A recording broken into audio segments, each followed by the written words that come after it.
વડોદરાથી સમાચાર મળ્યા છે કે સાવલી તાલુકાના પરથમપુરા ગામે ઇન્દિરા આવાસ યોજનામાં બનેલ 25 વર્ષ જૂના મકાનનો સ્લેબ તૂટી પડતા 4 વ્યક્તિઓ ઇજાગ્રસ્ત થયા છે। રેખાબેન તેમના દિયર અને 2 બાળકો સવારે મકાનના ધાબા પર સૂઈ રહ્યા હતા ત્યારે અચાનક સ્લેબ ધરાશાયી થયો હતો।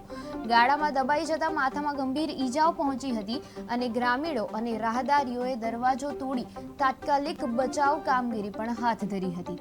ગામના સરપંચ અને તલાટી ઘટના સ્થળે દોડી આવ્યા હતા જ્યારે પીડિતોએ તંત્ર સમક્ષ નવું મકાન બનાવી આપવાની માંગ ઊભી કરી છે।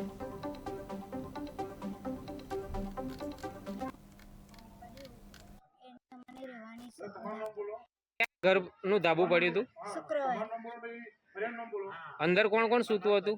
મારો દિયર હતો તો મારો છોકરો હતો તો મેં હોતી હતી અને એકદમ અચાનક પડી ગઈ। કેટલા વાગે ધાબુ પડ્યું? 6 વાગે હવે કોને કોને વાગ્યું છે?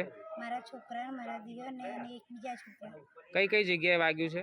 માથા વાગ્યું છે, પગમાં વાગ્યું મને અને મારા દિયરને હાથમાં ને માથા વાગ્યું એને અચાનક। ઘરનું ધાબુ પડી ગયા પછી કોઈ આવ્યું છે અહીંયા આગળ જોવા માટે?